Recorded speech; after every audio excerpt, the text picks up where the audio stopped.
Bismillahirrahmanirrahim.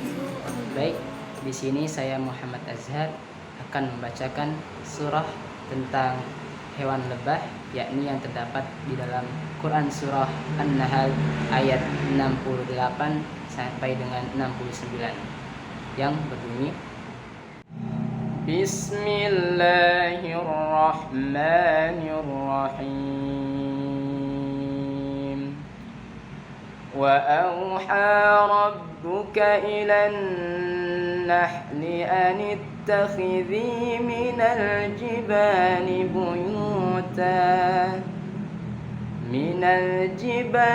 buyutan wa minasy syajari wa mimma ya'rishun.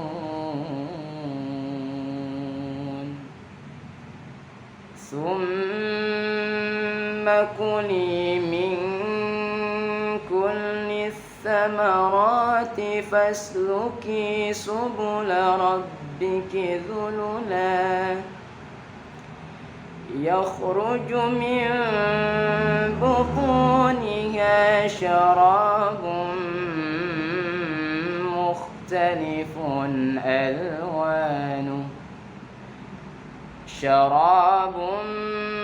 mukhtalifun alwanuhu fihi shifaa'un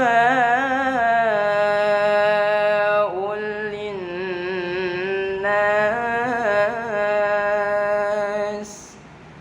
inna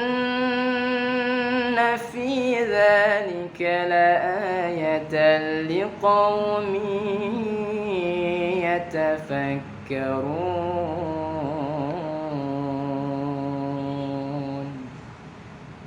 Dengan menyebut nama Allah yang Maha Pengasih lagi Maha Penyayang. Dan Tuhanmu mewahyukan kepada lebah, buatlah sarang-sarang di bukit-bukit, di pohon-pohon kayu, dan di tempat-tempat yang dibikin manusia.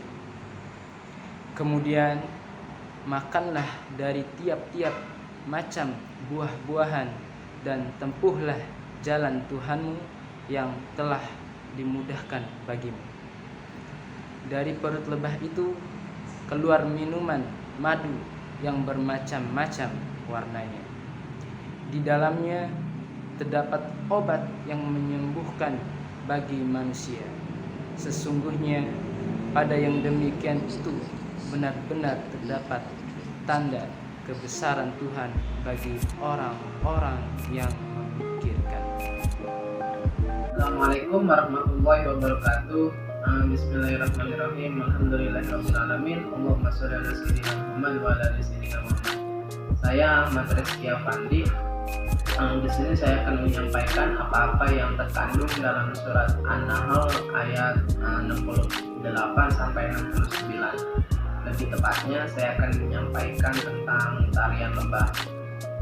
Sistem ini telah dipelajari oleh manusia selama 100 tahun kebelakangan ini, namun belum mencapai hasil yang memuaskan.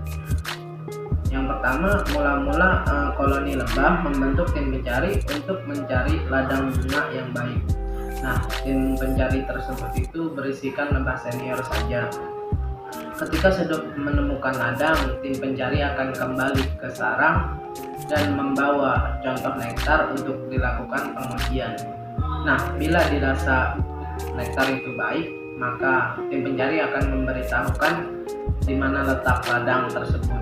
Nah, bila dirasa itu tidak baik, maka tim pencari akan pergi lagi untuk mencari ladang yang lebih baik. Nah, pemberitahuan tentang ladang lebah itulah yang disebut dengan tarian lebah. Nah, tarian lebah dilakukan di dinding sisiran sarang. Ketika menari, lebah banyak melakukan gerakan variasi seperti membentuk lingkaran, gerakan mengibaskan ekor dan membentuk angka 8, serta gerakan menggoyangkan perut secara vertikal ke atas dan ke bawah. Nah, makna koreografi tarian lebah ini berpatokan pada matahari untuk menunjukkan tata letak posisi dan jarak. Tarian lebah juga digunakan untuk mencari sumber air. Tariannya juga digunakan untuk pemecah kelompok untuk menemukan lokasi sarang yang strategis. Nah, demikian yang dapat saya sampaikan. Kurang lebihnya saya mohon maaf. Assalamualaikum warahmatullahi wabarakatuh. Teman-teman, sarang lebah memiliki desain yang sangat maju. Sarang lebah memiliki bentuk setiap ruangan yaitu persegi 6. Kegunaannya adalah mengoptimalkan suhu pada setiap ruangan. Nah, sarang lebah biasanya ada di dua tempat, yaitu tempat alami dan non-alami. Biasanya tempat alami itu ada di gunung, pohon, dan lain-lain. Dan yang non-alami biasanya ada pada lebah yang biasa diternak oleh manusia. Bismillahirrahmanirrahim. Lebah sendiri termasuk dalam bangsa Hymenoptera, yaitu salah satu ordo biologi serangga yang masih berkerabat dekat dengan semut, tawon, dan juga gonteng. Nama ini diambil dari sayap membran serangga itu sendiri, yang dimana sayap belakang mereka itu terhubung dengan sayap depan oleh sejumlah kait yang disebut hamuli. Dalam jenis kelompok lebah, terdapat kurang dari 20.000 jenis yang telah dipelajari dan diberi nama oleh manusia. Di Indonesia sendiri terdapat sekitar 12 jenis lebah. Yang paling terkenal adalah Apis mellifera atau lebah madu. Lebah merupakan makhluk sosial yang hidup berkelompok dalam setiap sarang mereka. Di dalam setiap sarang terdapat kira-kira 30.000 individu lebah, yang dimana mereka hidup dalam 3 kasta atau 3 tugas mereka. Yang pertama adalah kasta atau kelompok lebah betina, yang dimana posisi mereka adalah sebagai ratu. Yang kedua adalah lebah pekerja, dan yang ketiga adalah lebah jantan. Terima kasih. Ya, bismillahirrahmanirrahim. Assalamualaikum warahmatullahi wabarakatuh. Oke, perkenalkan, saya Haris Aryadi, dan kita akan lanjut ke topik berikutnya. Ya, ini tugas para lebah dalam koloninya. Seperti yang kita tahu nih, dalam satu koloni lebah itu ada pejantan dan betina. Nah, yang betinanya ini adalah ratu lebah. Nah, kira-kira apa aja nih tugasnya? Tugas dari ratu lebah dan juga pejantannya.